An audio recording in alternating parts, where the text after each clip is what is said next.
Welcome to The Explainer. Today, we are unpacking a towering 50-verse masterpiece of theological, historical, and prophetic triumph. Seriously, have you ever wondered what a macro ledger of a lifetime of warfare actually looks like? Well, that is Psalm 18.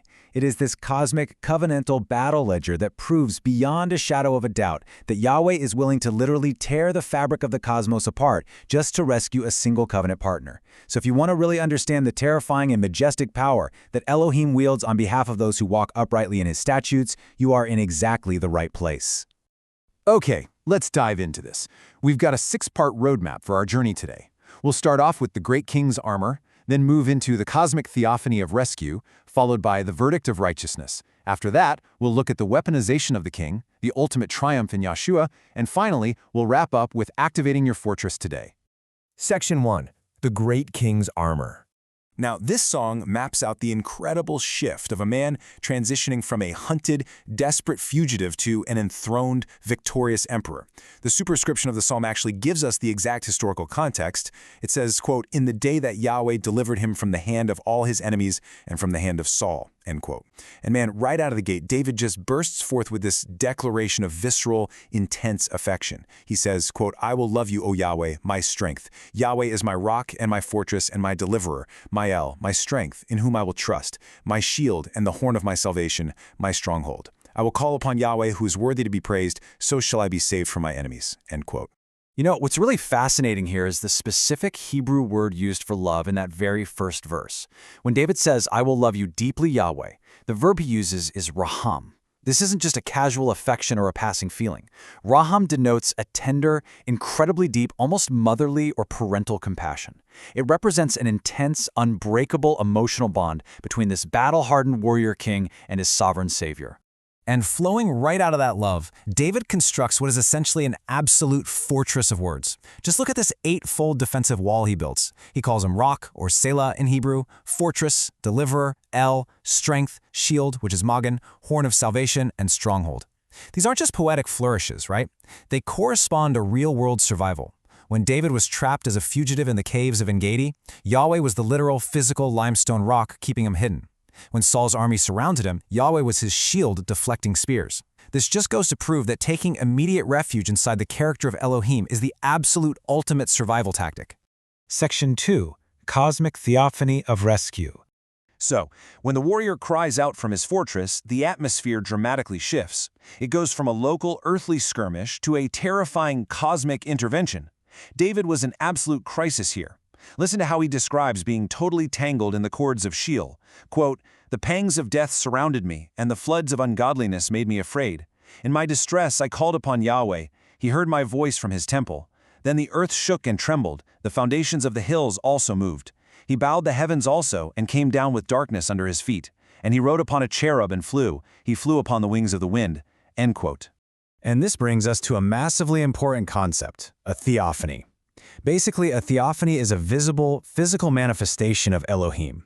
Notice that Yahweh doesn't just sit up in heaven and issue a verbal decree from afar. No, when his covenant partner is in distress, he physically tears open the heavens and mobilizes creation itself to execute judgment on the lawless. And this brilliantly illustrates how Yahweh responds to his servant's distress with raw, terrifying power. The atmospheric reaction is just staggering. First, you get the seismic reaction. The earth trembles and mountains literally buckle under his holy fury. Then comes the atmospheric storm.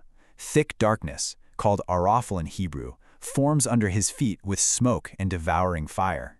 And finally, the cherubim chariot. Yahweh saddles a celestial guardian creature to scream across the skies on the wings of the storm wind. I mean, it is an absolutely unmatched display of divine mobilization. Section 3. The Verdict of Righteousness. But we have to ask, why did heaven go to war? The Supreme Court of Heaven doesn't just act on arbitrary favoritism. There is a legal, covenantal reason for this rescue. David actually pauses the whole war narrative to lay out the legal framework of his deliverance. He says, quote, "Yahweh rewarded me according to my righteousness. According to the cleanness of my hands he has recompensed me. For I have kept the ways of Yahweh and have not wickedly departed from my Elohim. For all his judgments were before me, and I did not put away his statutes from me. I was also blameless before him, and I kept myself from my iniquity." End quote. It was David's clean hands that activated the Torah's blessing parameters. The crucial point here is embedded right in the word chukot. Chukot refers to the statutes and instructions of Elohim.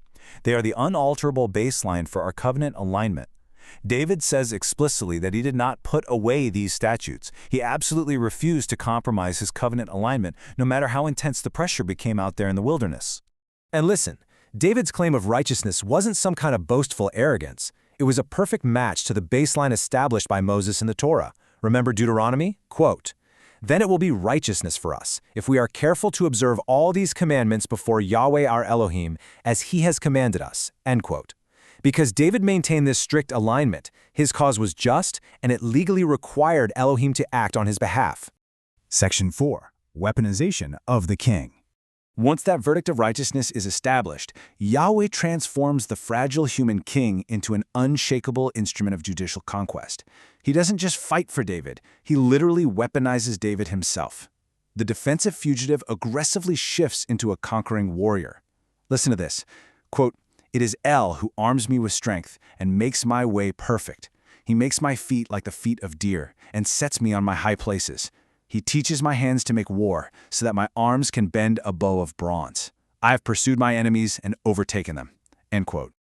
Look at these divine physical modifications granted to those who keep his statutes. First, the feet of a deer, or kayalot, granting him the crazy agility to navigate treacherous rocky crags without slipping. Second, the arms of bronze. Now, historically, stringing just a standard recurve bow took immense strength. Bending a combat bow of solid bronze, that would require literal supernatural torque. And third, the widened step. Yahweh expands his stride to prevent his ankles from twisting or buckling during chaotic infantry collisions. It's a complete supernatural upgrade.